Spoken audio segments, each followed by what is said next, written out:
for classification and also for the reporting and documentation. It also talks, 10 CFR 61 also talks about site characterizations. How do you select the site, and what specific characterizations are required to open up a site as a burial, your surface burial site. So what we're going to do now is we're going to dig a little deeper into 10 CFR 61. And we're going to look at these waste classifications, and it's important to do that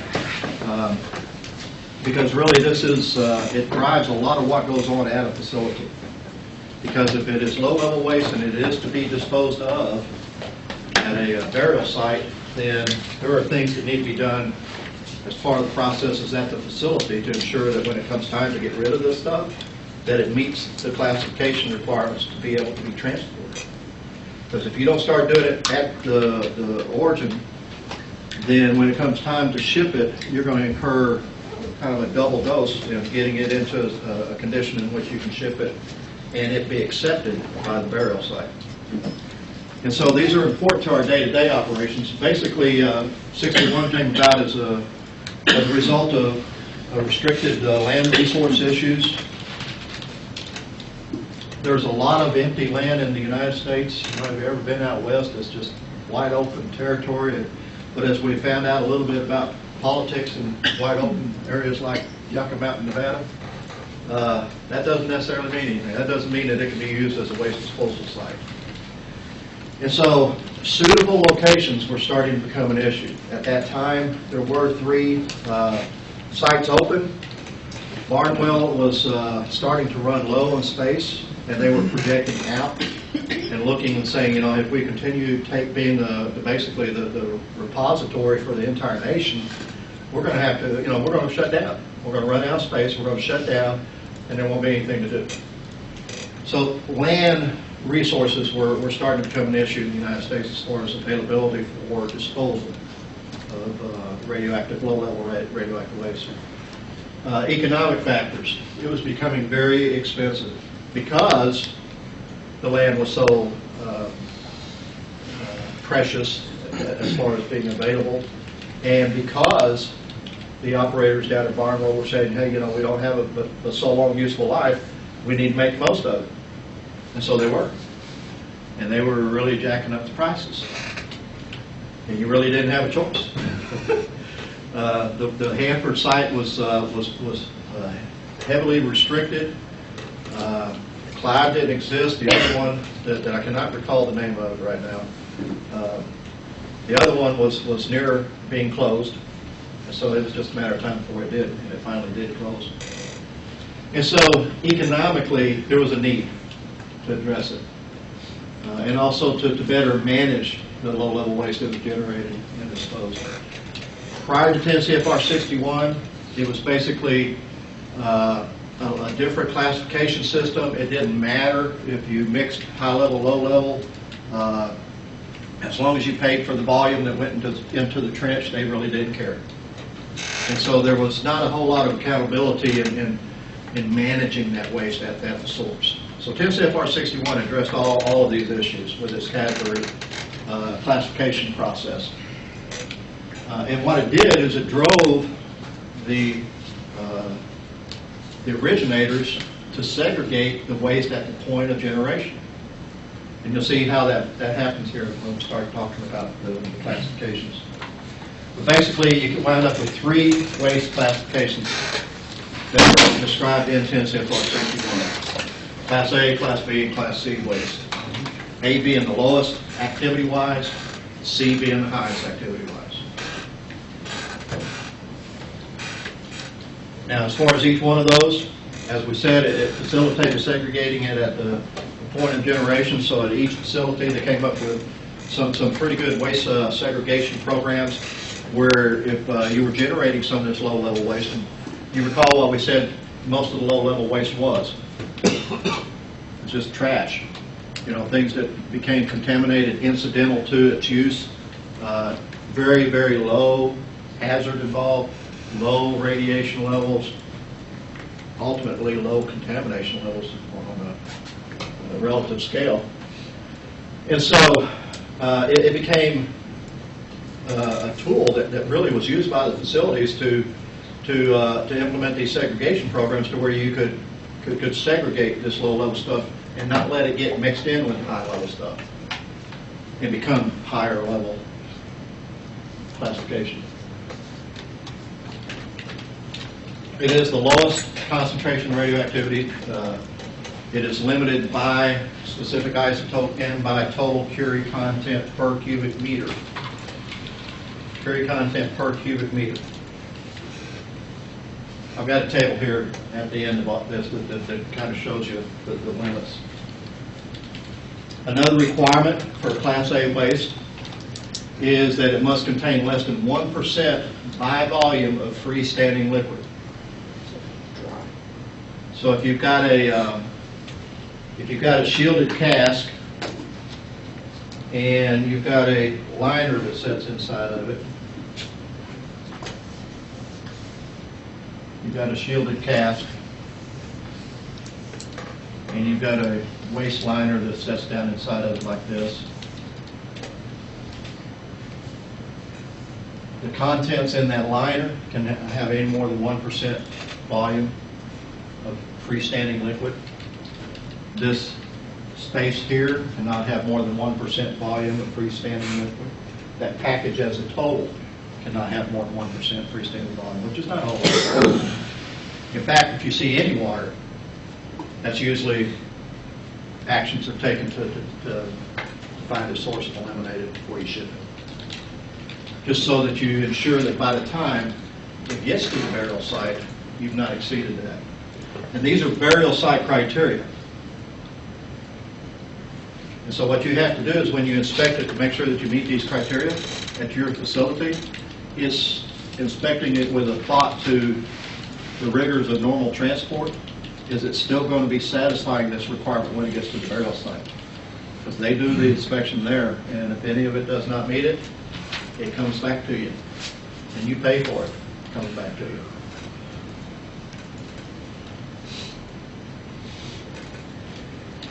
They cannot be packaged in cardboard or fiberboard containers.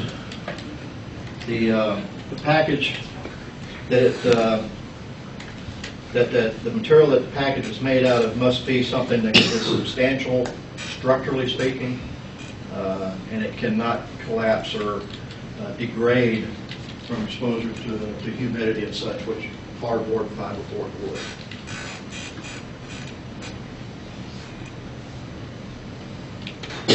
It must not be explosive in any manner, means, or form. It cannot be biologically hazardous, and it should not be pyrophoric. No fireworks allowed.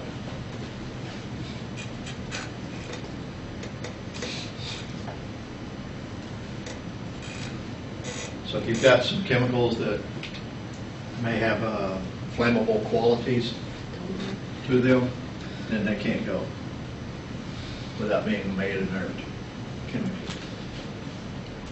If you've got dead rats that died in your rad waste building, you can't just toss them in the drum before you close them without taking some specific steps to render its biological hazardous nature inert. That usually involves slime or something like that. In fact, it's considered a mixed waste if you do that. So, those are all restrictions on Class A. And as I said in the intro, about 96% of all the low-level waste that's generated in the United States is Class A waste. Any questions on Class A waste? Fairly simple, straightforward. It's the lowest activity.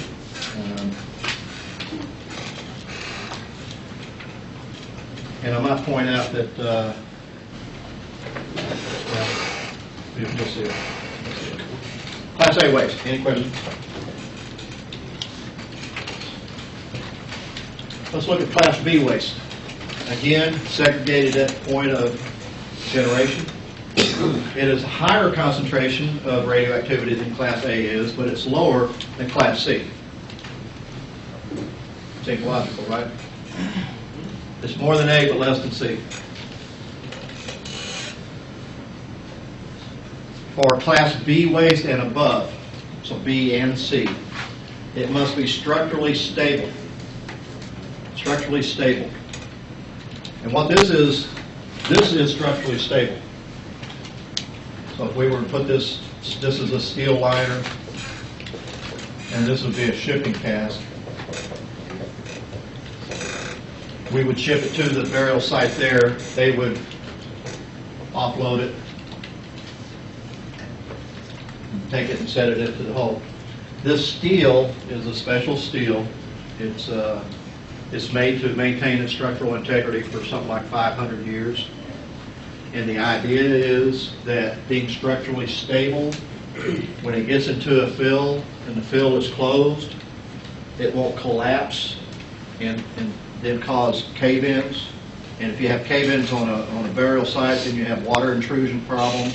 If you have water intrusion problems, then you have radioactive migration out to the water source, and you don't want that to happen. So all that's geared toward protecting the environment by maintaining the structural shape of this for a period of about 500 years.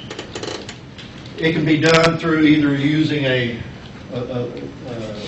container like this that's structurally stable, made out of this special steel, or if you've got a cheaper one, and you can solidify the contents inside of here such that the contents themselves are a freestanding monolith. That's what this means.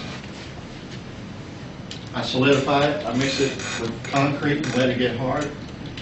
So what if the steel container degrades and goes away? I've got a concrete slab sitting there that's not going to do that. And so either way, as long as you can maintain the structural stability for Class B and above, it is a requirement.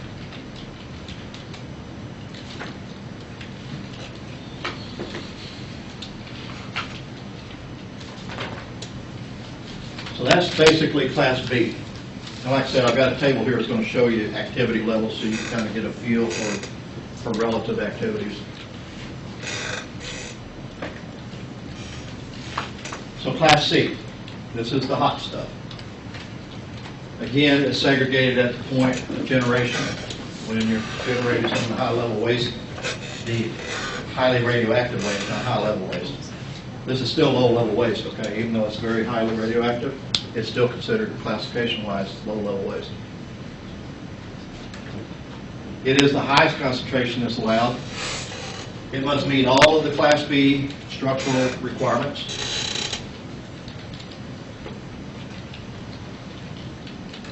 Additionally, there must be some provision made to prevent inadvertent intrusion at the burial site. And that's done in a lot of different ways. And really it is a burial site obligation to do that. But that's a condition of their license. For Type C waste burial, they have to provide inadvertent intrusion protection. That can take the form of placing a permanent cap, such as concrete, over the burial site. It'd have to be reinforced concrete, which would be pretty expensive. It could be erection of monuments in the area, alerting to potential intruder of what it is that he's getting ready to get into. There's been all kinds of ideas come up with about that. But there must be some steps taken to prevent this inadvertent intrusion. And the concept there is that 500 years, burial site's long gone. You know, the area is restored basically to what it looked like before. There may even be a forest grown up there by now. Someone decides to come in and start, say, harvesting the forest. And in doing that, they may be going to build their office headquarters there, and they start construction and start digging. And there's got to be something that alerts them to the fact that, hey, you're getting ready to get into some stuff you don't want to get into, so back off. And that's the idea for future intrusion prevention. Any questions on Type C? The table here, you can see, this is from Tennessee FR 61. It's done by some specific isotopes, some general categorization, half-lives less than 5 years, some very specific, in the case of uranium, any enriched uranium or natural or depleted uranium. But you can see, as Class A, this is the maximum purity content per cubic meter. Specific activity, and we talked about that at the very beginning of the course. Gives you some idea of the concentration that's involved. Type B would be between 700 and 70,000, because this is C's minimum. There is no maximum on C. But that gives you some idea in relative terms what we're looking at.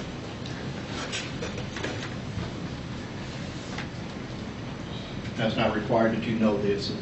This is for your information so you can kind of gauge how A, B, and C fit in together.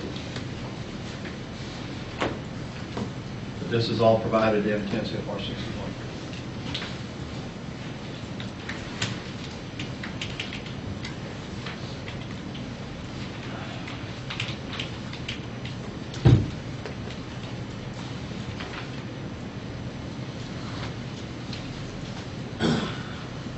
Okay, that's waste classification according and based on radioactivity. There are some other requirements that are specified in Tennessee FR 61 that we need to look at. And we've maybe even talked about some of them, but I want to make sure just kind of recap. Waste characterization, general requirements for packaging, stability requirements for the waste disposed of at in the disposal site. There are some minimum requirements for each of the classifications, the classes. And the intent here is to make it safe to handle at the disposal site.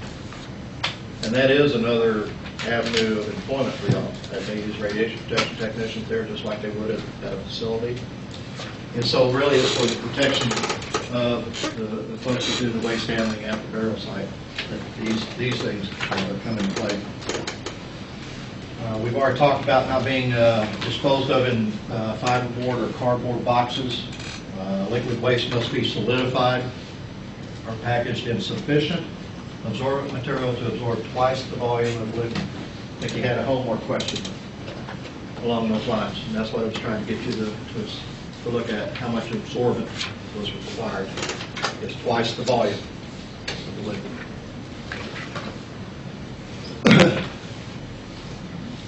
In most cases, the liquid waste is going to be solidified.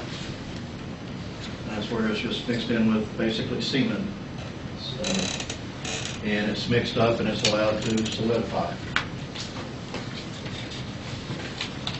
And we're talking about liquid in noticeable volume. If you're shipping vials with water or samples, stuff like that, then there's where the use of absorbent material will come in. But if you're talking about shipping a liner like this that has a mixture of water and resin beads in it, then you're looking at solidification as being the solution to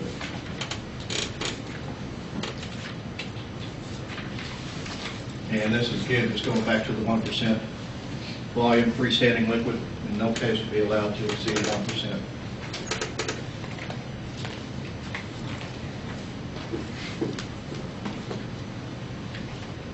Again, talks about capable of being detonated, no explosive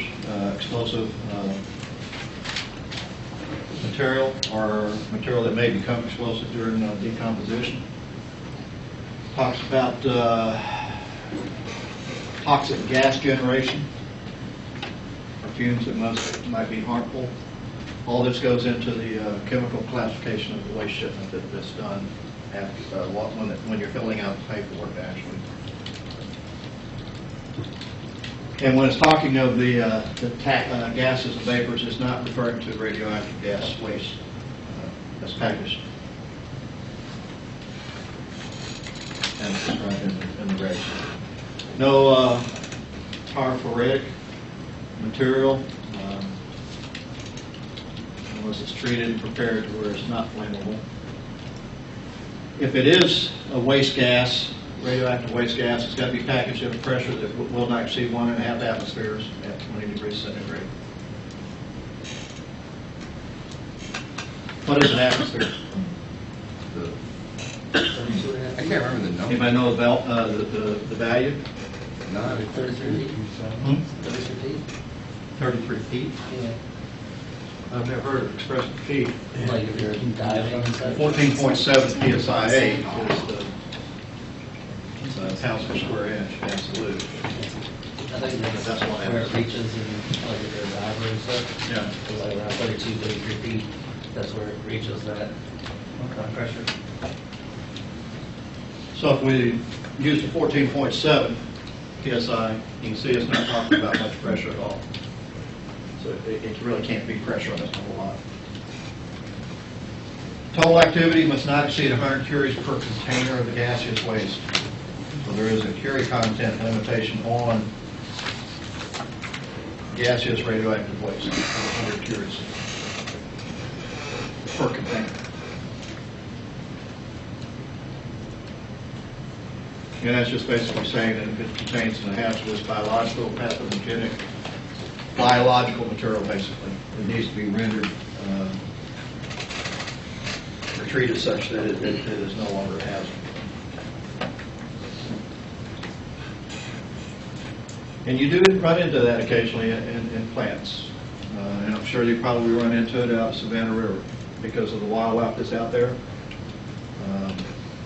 And some of the areas that are open to wildlife, you're occasionally probably going to get a radioactive deer that gets run over by a car. And for DOE, that's not going to be a problem because they've got a burial site on site. But if you've got we had a bat once. We were going in our refueling outages. A lot of times you leave the equipment hatch for the reactor building open when you're depressurizing, you're defueled, and you're taking the fuel out of the vessel. And you leave the equipment hatch open just simply for ease of moving equipment in and out and access. And it's open 24/7, and so it's open to flying critters, and that includes bats. And we had a bat come into our reactor building, and if you'll recall in your systems training and some of the stuff that you've seen since you've been in the program, you flood up the refueling canal. So you have this large body of water. And you know what bats do, right? That's how they get their drinks, right? Well, this bat was down on this refueling canal. And of course, this is radioactive water. And his perch was way up high in the reactor building where people couldn't get to. So there was residual contamination up there. And so we wound up with a radioactive bat. Now, the water also has boron in it, which the continuous diet of boron was not healthy for the bat, so he eventually died. And so we had a radioactive dead bat that we had to get rid of. How do you do that? Well, you go up to 10 CFR 61, and it says we can't send it here unless you do some other things to it. There are some instructions available on how to render it no longer hazardous. Couldn't just pack him into a bag and throw him. That's what someone said. Just dump him in a bag and we'll throw it in with the waste, and nobody will ever know. Yeah. Let me tell you about site inspectors at burial sites. They have been known to, on a 55-gallon drum, to check for that 1% volume water. They go and puncture that 55-gallon drum down at the bottom and see if any water runs out. If it does, they reject the whole shipment. So they have been known to sniff for methane gas. That's what's given off by decaying biological systems. And they have caught some folks doing that. So we couldn't just do that. We had to, get some lime and some other stuff. And it had to set and decay and for a certain amount of time stuff.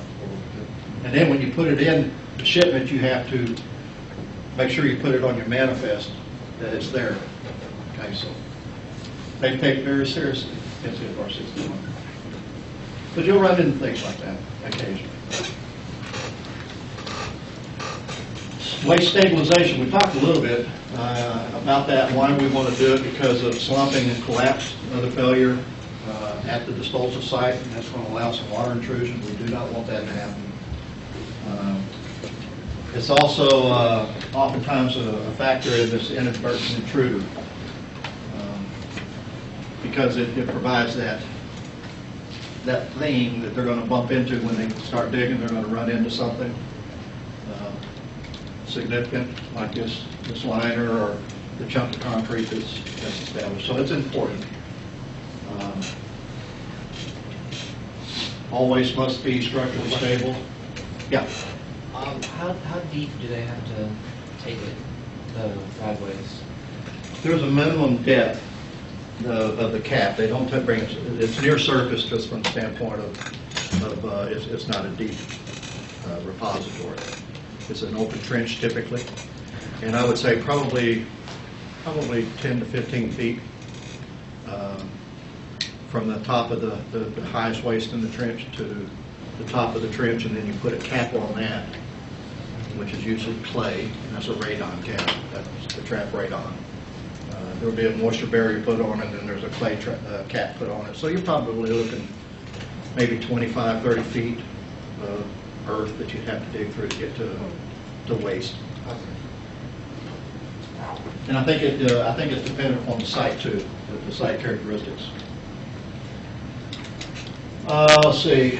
You can see the things. There's other thing, overburden and over compaction equipment.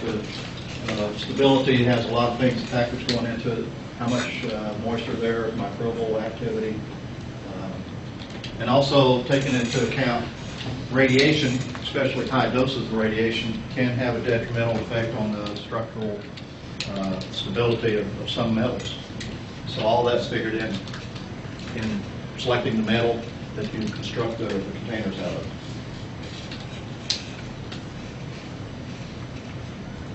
And we've already talked about this. This waste itself can't provide that stability.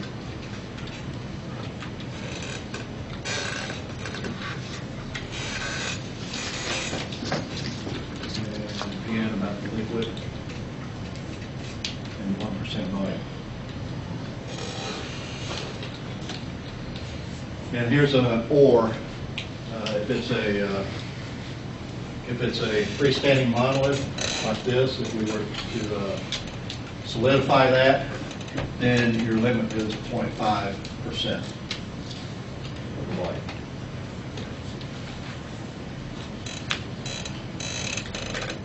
And finally, regardless of A, B, or C, you're to minimize all voids.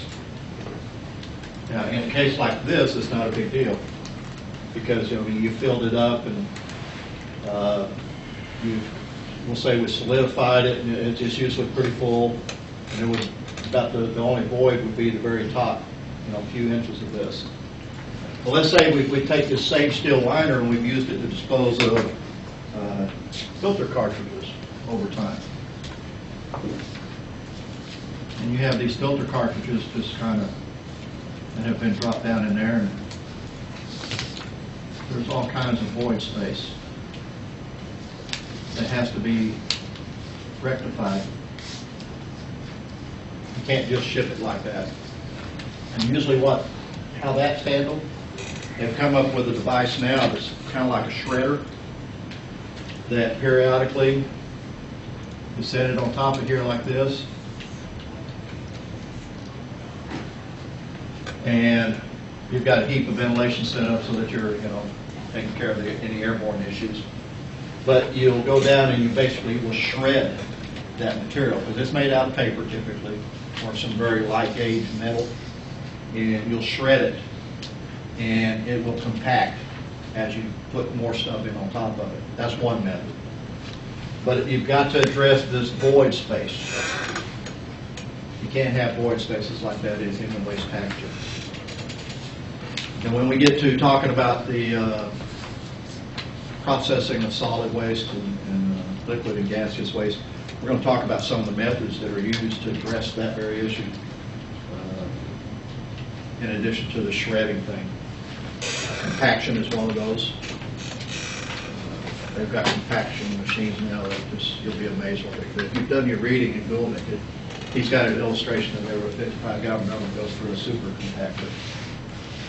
Pretty impressive. Questions on 10 CFR 61?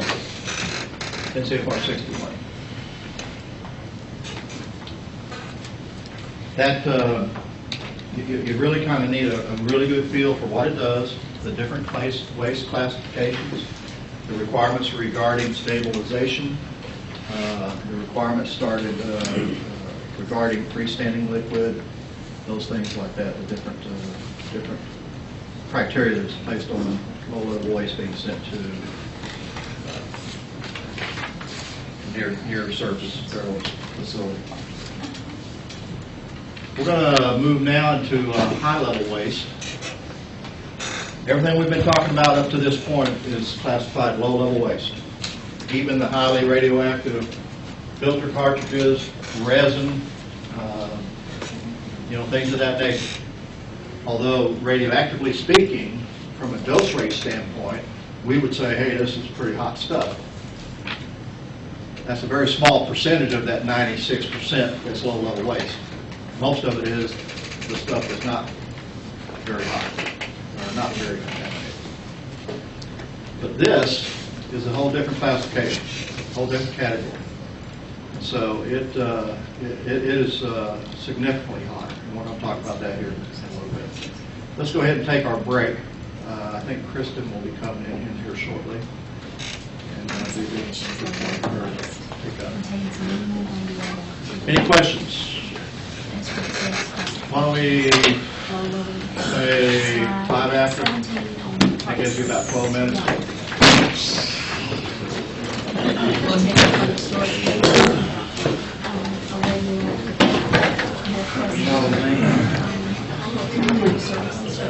Any questions?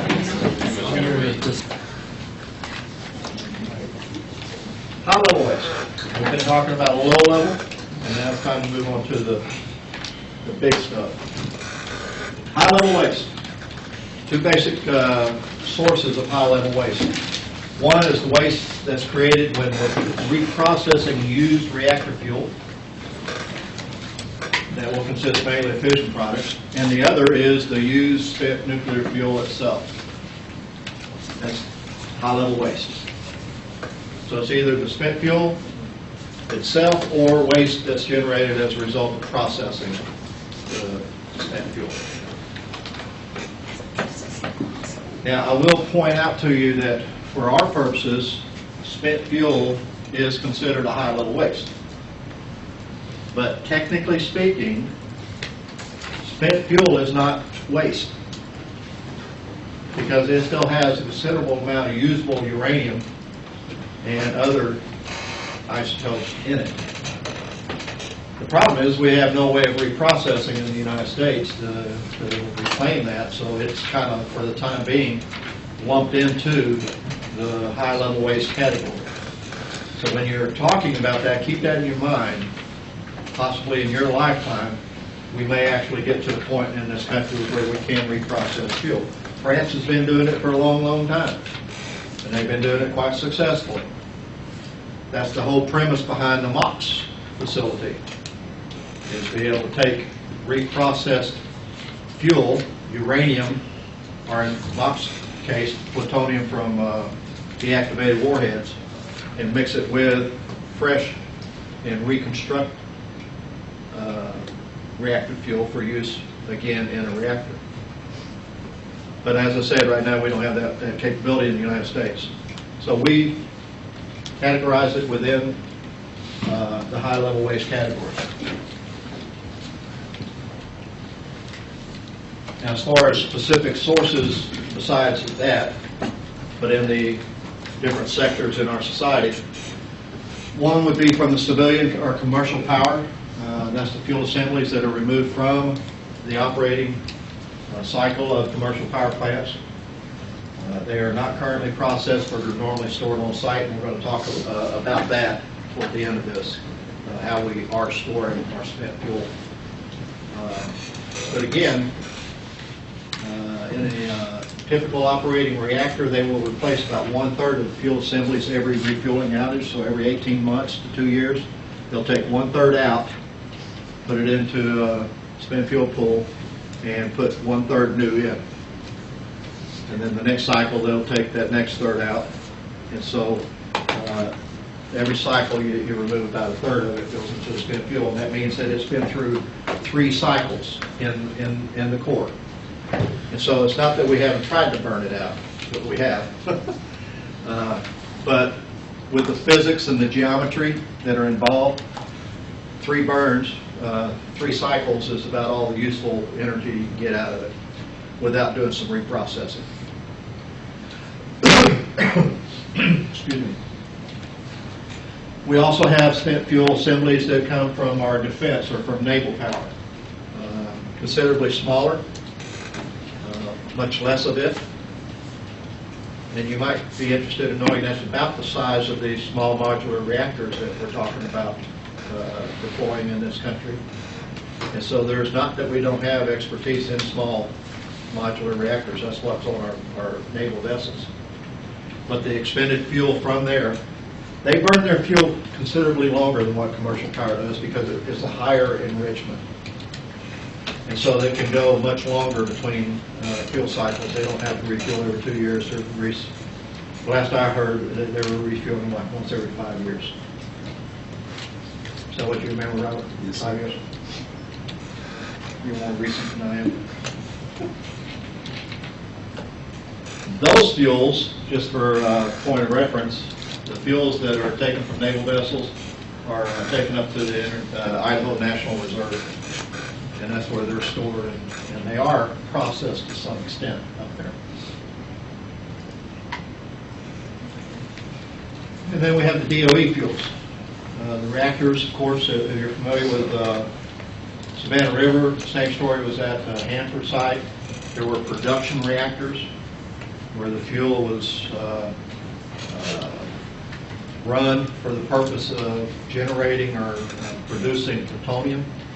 Those fuel assemblies were removed, taken into a processing facility, and processed and harvested the plutonium and some of the uranium.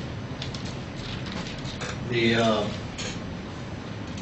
waste generated from reprocessing. So at the DOE facilities, you have both sources. You've got the spent fuel bundles, and you have the waste that's generated in the processing of the spent fuel bundles. And you can see the 3 locations: Savannah River, Hanford, which is in Washington, and Idaho.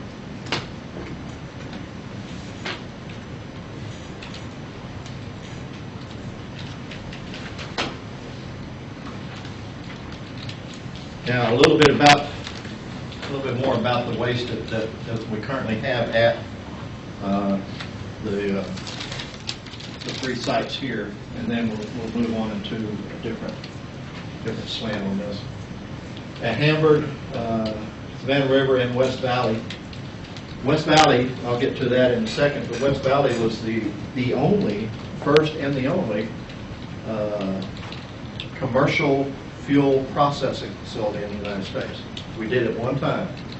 Actually did it successfully too. But the waste that was generated at Hanford, Savannah River, and West Valley was neutralized using caustic soda, sodium hydroxide, and that was needed because it was going to be stored in carbon steel tanks. That chemical processing that included the sodium hydroxide actually caused the precipitation of sludge which settled down into the bottom of the tanks. It was necessary to protect the carbon steel. So there wasn't any, there wasn't a mess up. It was just, that's the way that it was designed. But it did create a sludge that went down to the bottom. That sludge is now what's being processed and sent out to the Defense Waste Processing Facility that you have at the site. That's the glass vitrification process. We'll talk a little bit more about that too. At Idaho, they had stainless steel tanks. And so it was able to be stored as an acidic solution and they didn't precipitate this sludge. So the processing of that waste out there is a little bit less complicated. You don't have this sludge to deal with.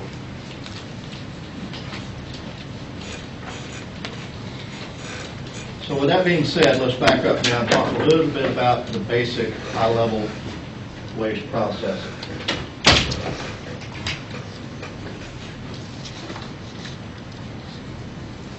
Here are the basic steps. And keep in mind, this is taking it from the standpoint of we have reprocessed fuel, and in the process of doing that, the way it works is they take the fuel assemblies and they disassemble into individual rods. And the individual rods are chopped up. Now these are spent, okay? They've been exposed. They're highly radioactive, a lot of dose rate, and a lot of contamination. So the facilities where all of this is done is heavily shielded, remote operation involved. This is the H canyon and F canyon that's out at the site. That's what they used to do. And so what they would do is disassemble it down to the individual rods, cut the rods up, and then chemically they would dissolve the cladding. And they would dissolve the fuel matrix, freeing the elemental components, the uranium and the plutonium. And then through a set of chemical exchange processes and chemical treatments, they would selectively pick out the isotopes they wanted. Through better living through chemistry, right? I mean, yeah, it's pretty cool science. It's chemistry. But they would selectively, farm out or harvest the plutonium-239 and then clean it up and purify it, and all this neat stuff. And boom, they've produced their plutonium-239 to go off and make bombs. Yeah. They don't reprocess spent nuclear fuel from commercial reactors, though, do they? No. No. This is all defense production fuel that I'm talking about right now. That's what I'm talking about. And so that's how. But in this whole process, you can see the waste that's generated. Obviously, it would make sense that there would be a lot of liquid involved because of the chemistry and the acids and the chemicals that are used. So you generate this waste. You've dissolved this zirculoid cladding, so you've got the waste that's from that. And so now you have all this liquid waste that you need to process. And that's where we pick up this process. Okay, everybody with me on that? That's what we're talking about here is the waste that's been generated, and it's high-level waste. Here's how we process it. Sent out to the tank farms. In the tank farms, or actually out near the tank farms, there are some evaporators. And there is this initial tank volume reduction. The waste that's sent is evaporated. You get between a 10 and 50% reduction in the total volume. And you just basically just do what you would think an evaporator does. It heats the water until it boils. The water and the steam that goes off is taken off somewhere, condensed, and it's fairly clean. And the solids remain. And so you've concentrated them, but you've reduced the total volume. So that's the first step, the initial tank volume reduction. And then you got the tank storage. 36 million gallons of waste, I think, is what we have out there at Savannah River. 36 million gallons. That's a lot. 26 tanks at each farm, something like that? 20-something tanks? They're trying to close 22, I know that. Yeah. 22, 26, I think it is. One of them has a little bit more. So you have a lot of tanks. But the reason was, you put, after you've done this initial boil down, you pump it over to a storage tank, and you allow short-lived activity to decay. And during that time, it still has fission products in it. It's still undergoing decay. And so you have decay heat that has to be dealt with. And so these tanks are equipped with coolers, cooling coils and cooling lines, and that's some of the stuff that's being yanked out of it now. When they're decommissioning one of the tanks, they have to go in and deal with that. Not so much being yanked out of it, it's just being moved out of the way so that they can solidify it. But it had coolers in there, and it also had the ability to keep it stirred up. And it was an air sparge unit. It's called sparging. Basically what you do is you take a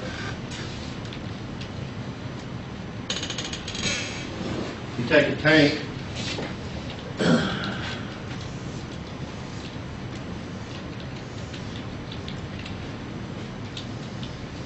down around the bottom area, you'd have a ringer. It's a pipe with holes punched in it.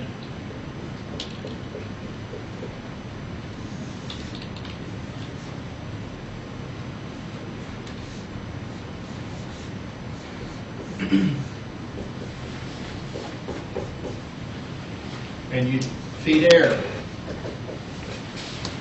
You got, you take your straw and your drink, you know how your kid goes, splashes everywhere. Well, that's sparging.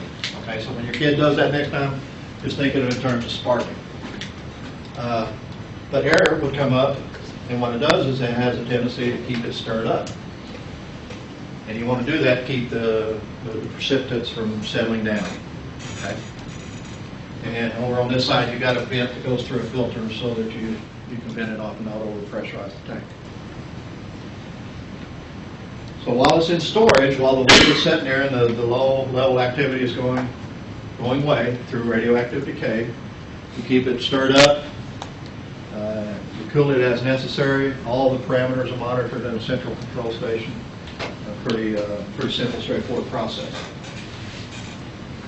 After a period of time, then we get into preparation for solidification, and basically that's where those tanks are now. The waste that's out at Savannah River is in the process of being processed and prepared for the next step, which is solidification. They've gone through the decay, all that's done, and now they're ready for solidification. First step in solidification, again, is some further evaporation. Again, to reduce the overall volume that you have to deal with. There is a chemical precipitation ion exchange process that's used to take nitrates out of solution. And then there's a step called calcination. And what this involves, and part of this is actually performed over in the Defense Waste Processing Facility. In fact, the biggest part of this may be done over there. I'm not real sure exactly where on site this is performed. But calcination is taking the mixture that's left, heating it up in an oxygen-rich environment, and basically you produce a fission product oxide compound, which is basically a powdered material. And so you've taken this volume of liquid and you've processed it chemically and removed a large portion of the precipitates or particulate that's in it, and you've condensed it down to basically a powdered material. And then that powdered material is mixed in through the vitrification or ceramic formation process, and it's encapsulated in either glass or compressed and made into a ceramic material. Out here at Savannah River is the vitrification process that's in use. I'm not sure if there is a facility that's currently using the ceramic formation. But those are the basic steps in taking this high-level waste and processing it to a form that can be more easily disposed of. And then this vitrification, we'll talk a little bit more here in a second. But this is put into the glass mixture. The calcinate is mixed in with the glass, encapsulated in this canister. And all of this is remote controlled. None of it is up close and personal because of dose rates. But this canister has a final lid that's put on it, welded shut.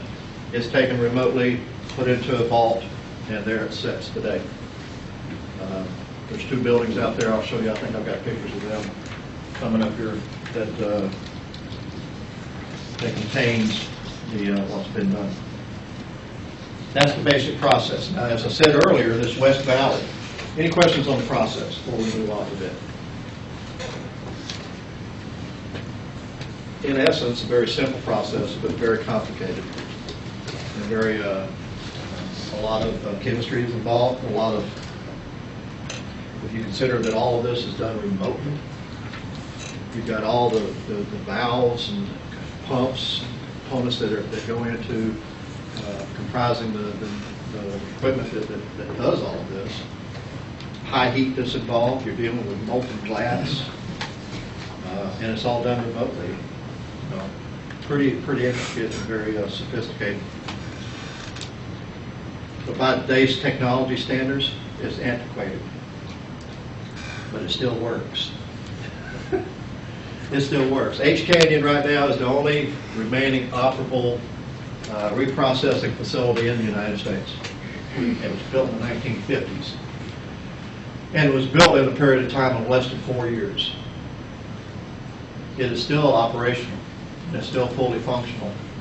And it's using technology from the 1950s. Of course, it's been, some of the stuff's been upgraded, but not a whole lot. Not a whole lot. So it's pretty solid. The problem is to replace it, it would take years. Years and years and years and years and years once they decide to do it. And it would take years and years and years just to reach the point of deciding to do it. So H Canyon, that's why it's so important for H Canyon to stay in operation for this country, and certainly for this area. But that's the basic process. A little bit of history. I told you there was one time when commercial fuel was reprocessed in the United States, and it was in West Valley, New York, between 1966 and 1972. They processed over 640 tons of spent fuel, taking the fuel, disassembling it, chopping it up, dissolving the cladding, and harvesting the reusable uranium. In this case, they were after uranium. Probably pulled plutonium out of it too, I would imagine, because the Department of Energy, the Department of Defense was involved with it. But this was from commercial plants. At the conclusion of it, they had about 560,000 gallons of high-level waste in a liquid form. It was stored at the site, carbon steel tanks inside of a concrete vault, very similar to the construction of the tanks at Savannah River. Carbon steel inside of a concrete vault. In 1980, Congress approved the West Valley Demonstration Project, which basically was just that. It was a project to demonstrate the viability of the vitrification process in processing high-level waste.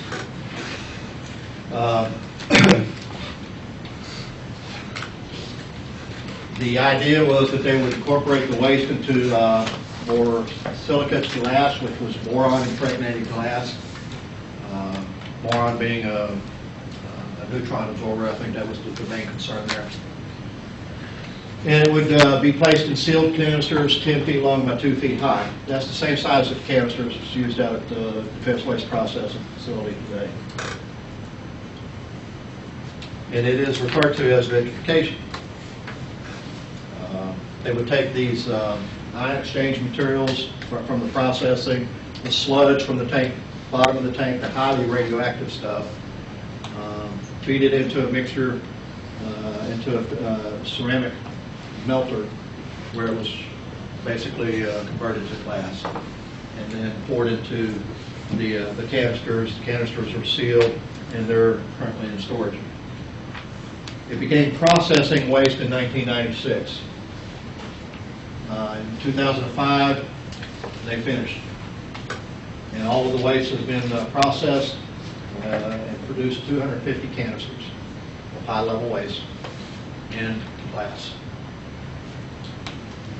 The cell, the machine that actually does it, and the cell in which it was contained, and all the equipment that's supporting it, it was decommissioned, decontaminated. It is the first and last such project in the United States outside of what we've got at Savannah River in Idaho. And I believe they've got a process at Hanford. I just don't know what the status of it is. I don't know if it's operational.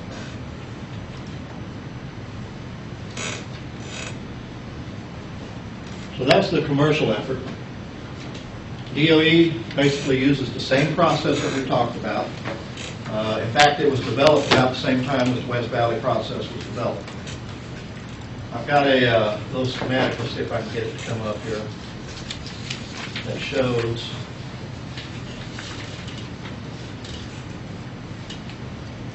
what you cannot see there.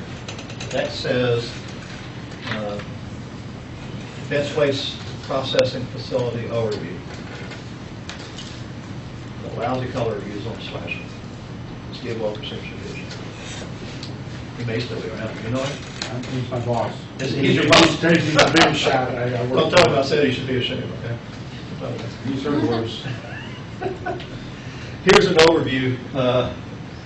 F tank farm, H tank farm over here.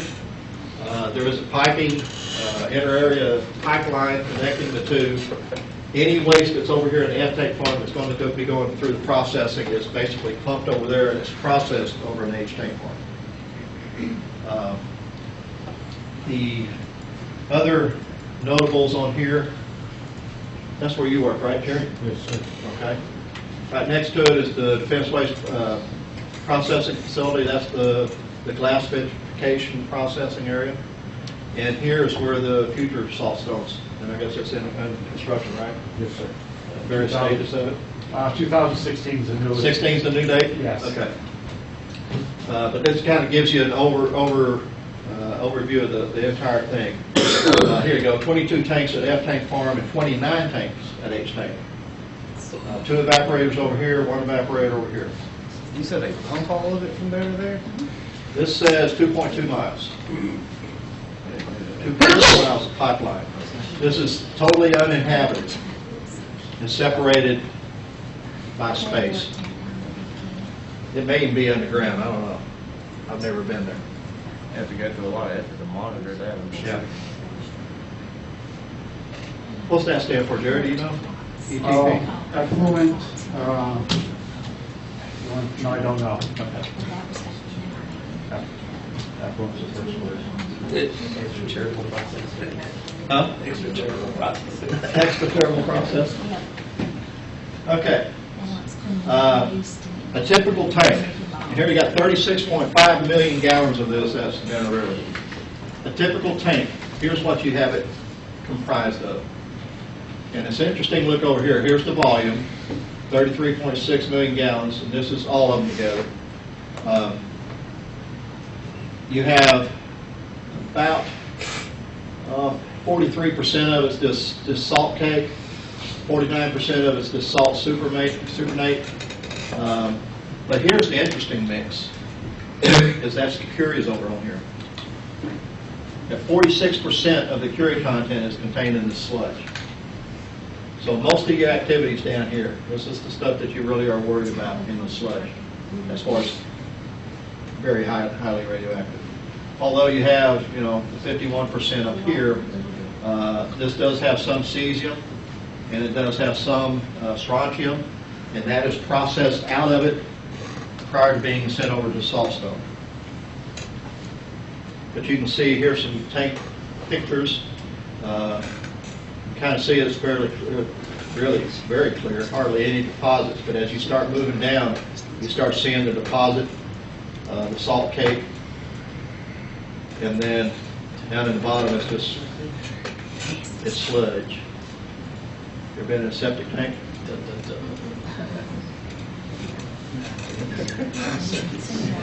Bring it back, Paul. But that's the composite inventory of what's out there. This is Defense Waste Processing Facility outside. Vitrified, poured in stainless steel containers and sealed and decontaminated. There's a little schematic here basically of what goes on. The tank farm, it is the contents, depending on which layer you're taking it from, goes to different locations. But basically, it goes through a chemical waste processing to basically put it in a condition in which it's either able to be sent over to salt waste, Once the cesium and strontium is taken out of it, which is the major activity that's associated with it, then it's basically low-level waste, liquid waste sent over to the Jerry's facility to be processed. Still radioactive, it's just not the highly radioactive that we're dealing with here. The cesium and strontium that are removed, they're sent on and are combined with the sludge as it's processed through here. But ultimately, it winds up in the glass melting, and I think we have a bigger picture of the melter there, but it's a very sophisticated piece of equipment that I didn't even try to figure out how it worked. But basically, you're making glass here. You're mixing in the waste coming in through the feed tubes with the glass as it's produced. They've just recently undergone a mod. I don't know if it's finished yet or not, but I think it is, where they improve the efficiency of it by installing some bubblers, which kind of helps stir it up and mix the things up inside a little bit. And ultimately overflows, and you have liquid glass being brought down here through a vacuum. Okay, they maintain a vacuum, that's the driving force. Pulls it into the canister. And the canister is filled. I think I was reading that it takes about a day and a half to fill a canister.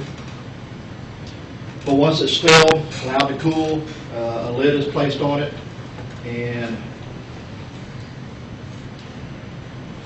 right here, and it's welded. All of this done remotely. It is transported by this this is a shielded transport. Picks it up and moves it into one of the two storage buildings. And basically there's holes in the floor, they're vaults, concrete vaults.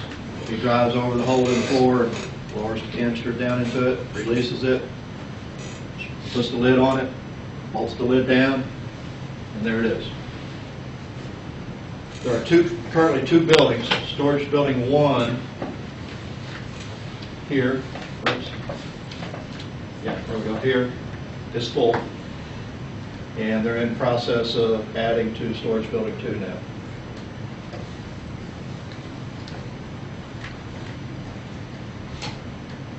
Filled canister, you can see, weighs empty weight's 1150. The glass weight after it's been filled is just over 2 tons. And what you can't see is 24 inches by 118 inches. So right at 10 feet. So basically, the storage facilities, each holds 1 canister. Yep. I mean, have they given any thought as to whether or not they can drive the holes deeper and maybe stack the canisters on top of one another? Not Or here. is that They will probably just- build another facility. I mean, they could actually maybe stack multiple canisters on top of each other, capping it at each Yeah. point, and then, but of course that would make it difficult if there was an actual leak. Keep in mind, the idea is that this is an interim storage. Interim, okay. So they have to be installed so that they're easily removed. Okay. Interim from the standpoint of these are some of the products that were supposed to be going to Yucca Mountain. Yeah. But now we have no place to take them. And now we have no place. There's the shielded transporter. You can see the operator up here in the cab. Shielded from the standpoint of it's shielding him or her. It's a low dose area while they're handling the cast or canister. The buildings, storage building 1, I'm thinking it has the same capacity, about 2,500 canisters. And they've just started on building number 2 in the last year. So there's a little ways to go before it's full.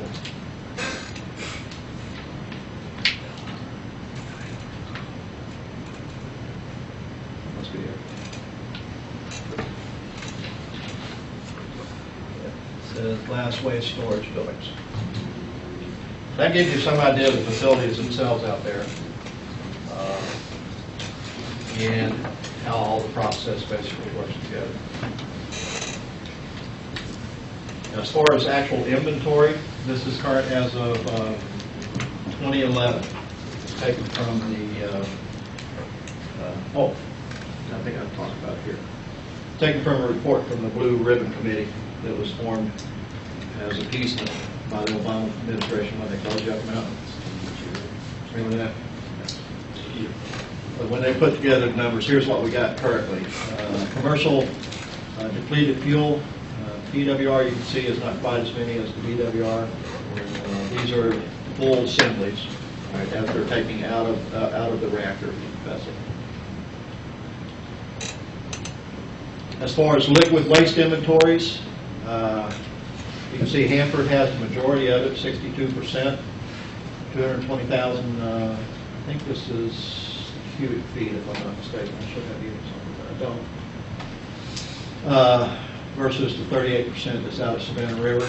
And you'll see this is at zero. At one time it was like less than 1%. But they have completed all their liquid waste processing, and they have put it all into the silitrate, and they have vitrified all of the liquid. So it's done. They have no outstanding inventory. Solid waste inventory, this is the canisters. These are the process canisters that are waiting for permanent long-term storage. Hanford, and again, I think this is, these are actual canisters. Yeah, this is number of canisters. 49% of us out at Hanford.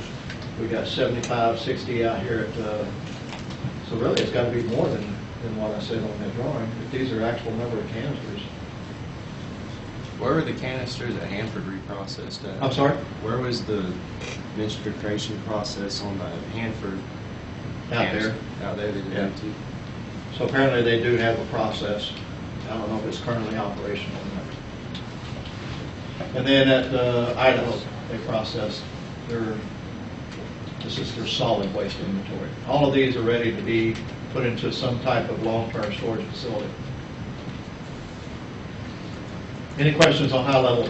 I do have a little bit of discussion. I want to talk about the current state of the spent fuel situation in the United States. So let's talk about this. This is commercial use spent fuel, nuclear fuel. I got a couple of little clips, they're actually pretty good. I hope the sound in here, it wasn't real strong there a while ago. I don't know if it's going to be about. So let's see. Right now, I think everybody here knows that once we defuel, a fresh load that comes out of the reactor is taken over to the spent fuel pool. The spent fuel pool is about 40 foot deep. The assembly is about 20 foot, so you got about 20 foot shielding above it.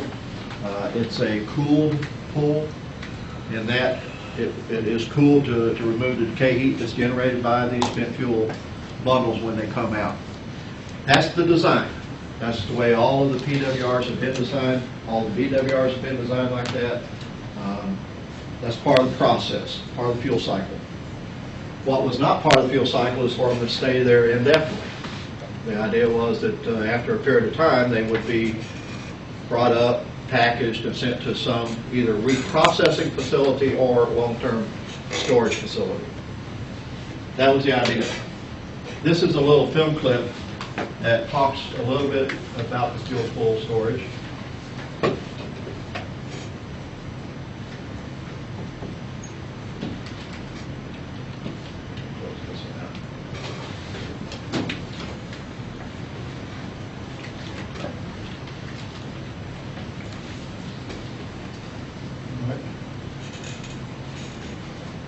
Try launching it again.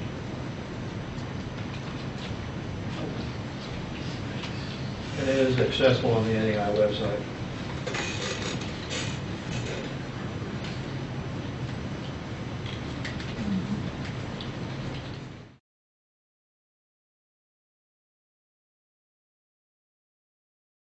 A spent fuel pool is a storage pool for spent fuel assemblies after they come out of the reactor. So what does a spent fuel pool look like? A spent fuel pool in its simplest form is a very large swimming pool, only much deeper, 40 feet deep. So the spent fuel assemblies, which are about 14 feet tall, sit in the bottom of the pool, and we have about 20 feet of water above them. That 20 feet of water provides an enormous amount of biological shielding, so much so that if you ever have an opportunity to tour a nuclear plant, you can walk up to the spent fuel pool, take a look in, look at the fuel assemblies, and not have any concern of any health effects. And you would walk up to the spent fuel pool in your everyday clothing unless procedurally required otherwise. Now, how is a spent fuel pool constructed? Spent fuel pool is made out of multiple inches of reinforced concrete on the sides and the bottom, and then we line it with stainless steel, again on the sides and the bottom. Now, the difference between one of the differences between a spent fuel pool and a regular swimming pool is we don't have drains in the bottom of the spent fuel pool. We don't have drains in the bottom of the spent fuel pool because we don't want to have any situation where you might have inadvertent loss of water out of the pool. So it's a fully self-contained on all sides and the bottom. Now, how are the spent fuel assemblies stored in the spent fuel pool? We don't simply just put them in there and let them rest on the bottom. They are in what we call racks, spent fuel storage racks, which look very similar to an egg crate structure where the spent fuel assemblies sit inside them. These racks are made out of stainless steel as well. And so you have multiple racks within a spent fuel pool with the assembly stored inside. Now, the overall safety of the spent fuel pool is ensured because it's built to the same standards as the reactor in terms of being able to withstand seismic events and other natural disasters that might occur in the area like tornadoes and hurricanes. So the spent fuel pool itself is designed for safety and security in mind. That's the way it was designed from the very get-go, that we would have these spent fuel pools and we would put them in there, and we would ultimately be able to locate them out. Well, that didn't happen, and over the years they've come up with a couple of different ways of addressing that issue because they were built to hold a certain capacity. You can imagine, I mean, it's X by X and a certain amount of little slots down there, and when they're full, they're full. Well, back in the mid-'80s, early '90s, there was a considerable amount of effort put forth in the power industry to go through and redesign the racks that were down there, called re-racking. And the initial design, there was a lot of, allowance left, space between the walls and space between the cells and, all of that. Well, through the magic of engineering and a little bit better design and construction materials, they were able to come up with a design where you could actually gain space by re-racking. And because you would reduce the amount of distance between, the racks and between the racks and the wall. And so a lot of effort went through, and we went through a re-racking project in the spent fuel pool. That bought us a little bit of time. Still no high-level repository. And so now, what we've done is gone to dry fuel cask storage. The NRC has come up with, there's several designs that are out there, two dominant ones. And basically, the NRC has licensed, it has to be licensed, which means it goes through all the engineering evaluation and safety analysis and such, to store in dry storage casks. These casks are normally a sealed metal container that's kept within a shielded concrete container. And as the name implies, it is dry, there's no liquid there, which tells you that you can't put a fresh load into a dry cask storage. It's got to be a fuel assembly that has spent at least 5 years in the spent fuel pool undergoing decay. So its radioactivity and its heat generation is relatively low. Relatively low, still very highly radioactive. But what they do is they pull it up into these canisters. Actually, I've got another little video clip that will discuss the process a little bit. But basically, they get it into these canisters, weld it out, put it into a concrete shield, move it out to the storage area, and offload the liner into an installed shield. You can see there's two designs. One is horizontally, one is vertically. I think I've got pictures of both of them. The cask, the storage cask where they reside, are designed for floods, tornadoes, projectiles, temperature extremes. A very highly engineered piece of concrete. You can see that normally the heat generated by an element that would be, or the 24 fuel assemblies that go into one of these, is basically the heat put off by a typical home heating system for the same amount of time. So the thermal heat is pretty low, pretty low.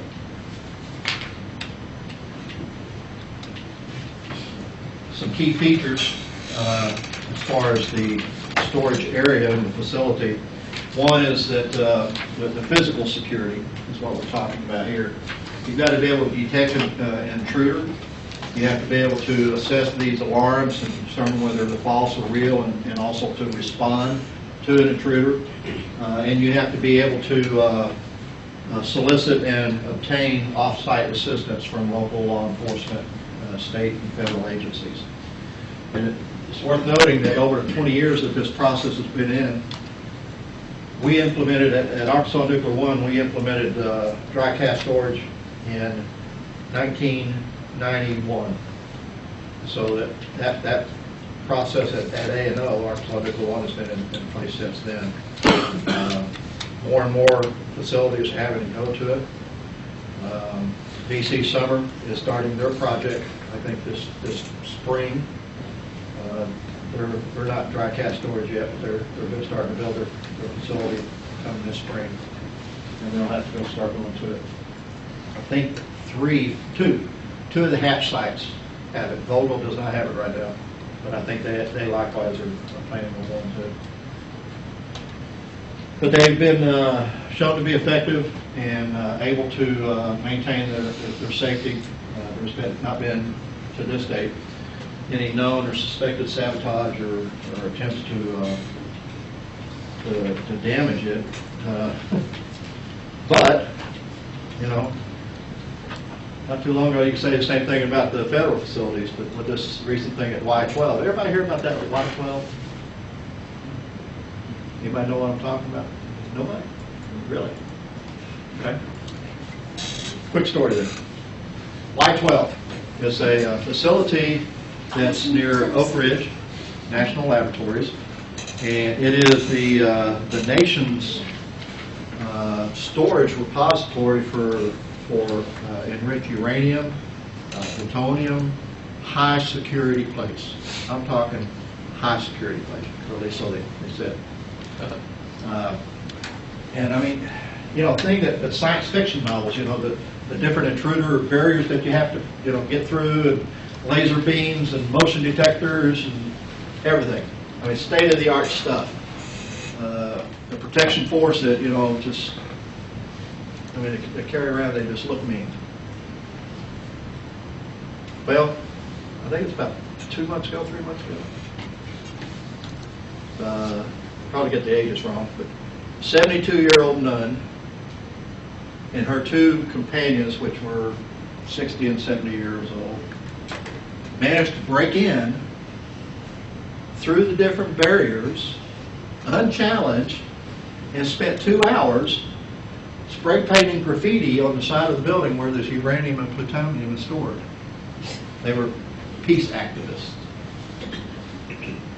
And they even had enough time to erect their banner. They hung a banner before security forces showed up. Yeah. I mean, the fact that it was an 80-year-old nun, you know,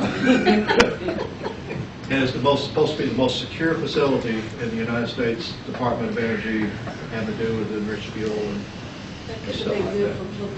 Oh, you know, some people lost their jobs. They weren't getting anywhere. There was a big shakeup, and rightly so. What they found, I mean, they're still doing an investigation, a preliminary investigation. Basically, they had several of the features, the technological features that were supposed to be, you know, the early detection, that they were out of service and had been for 6 months, and couldn't get anybody that knew how to fix them or fix them right. The folks that were on duty that night hadn't had the training, you know, on rapid response, you know, and so long, and just all these failures, one after another, after another, after another, after another. And so that's kind of a big wake up as far as our national security in the Department of Energy, especially at that facility. But I'll guarantee you that the company that does security there doesn't do security there anymore. And they probably are going to have difficulty getting any contract with the government. I don't know how we're going. Talking about security, that's what we're talking about. Dry fuel storage. You see here, these are the cask is a cask, basically, whether it's vertical or horizontal. But the shielded cask outer portion here is the storage cask. You've got the fuel bundles that go inside, and then you have the canister. The canister is sealed. It's welded here. There is usually an air space, which is not shown on the drawing here, but usually there's little vent holes that allow natural airflow to remove the heat that is generated. And then when it reaches the location to be stored, it's either stored upright in a storage container, or it's laid down on the side and pushed in, and then a concrete door is closed over the top of it. Those are the two basic designs. I've got a little video clip here that talks about that.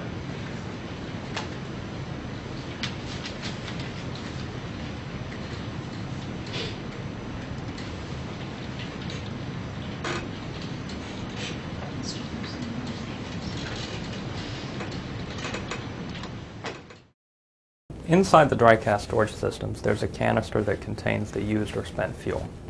We'll use the horizontal storage system, horizontal storage module, as an example of the loading process. The canister inside the horizontal storage module is oriented in a horizontal configuration. The canisters can all hold up to 87 boiling water reactor assemblies or up to 37 pressurized water reactor assemblies.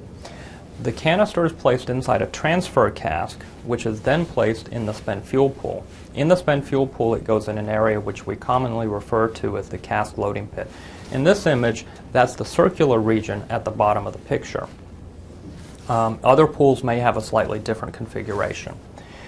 Once inside the spent fuel pool, the fuel assemblies are transferred from the racks in the spent fuel pool into the canister, and that's done underwater. Typically, the fuel assemblies are moved after they've been in the spent fuel pool for 5 years or more for cooling. Once the fuel assemblies are fully loaded into the canister, into the transfer cask, the lid of the transfer cask is lowered down, again underwater, and placed in the transfer cask. We do all of these operations underwater to provide biological and radiation shielding for the workers. Once the lid is in place, the transfer cask is removed from the water, and the water inside the canister is taken out and replaced with helium. The transfer cask is then taken out of the fuel handling building and moved to the pad where the horizontal storage module is.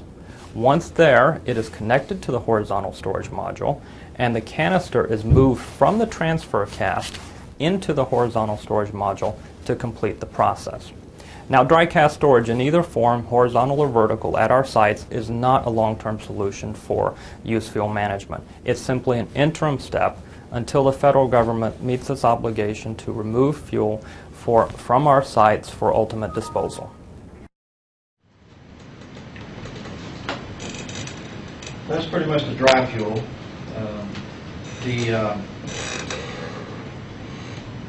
As I said earlier, the NRC issues licenses to the different facility. It may be an amendment to the existing license, or it may be an additional license. It really depends on the configuration and proximity to the physical plant site.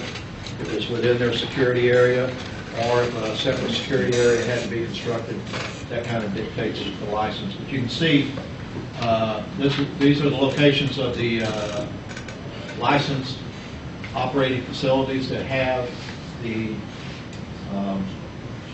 dry fuel storage. And there's a differentiation made here. The circles are the general license. Basically, that's under the normal licensing process. And then the site-specific license, there's 15 of them that have that. You can see in our area, let's see, Georgia has Hatch, which is shown right here, which I think is a little bit too far north.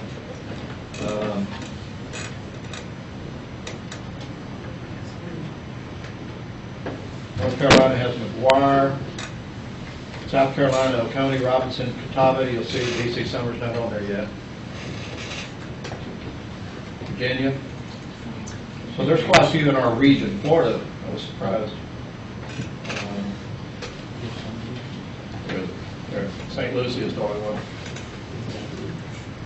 It also has Turkey Point, which is 2 units down here on the very tip, and Crystal River, which is up here. That's the one that's shut down because of the reactor building problems right now. It has been shut down for a while.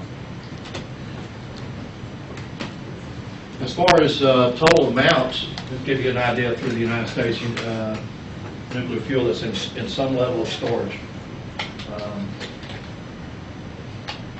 South Carolina has quite a few, but then we have a lot of nuclear plants too. Same way with North Carolina.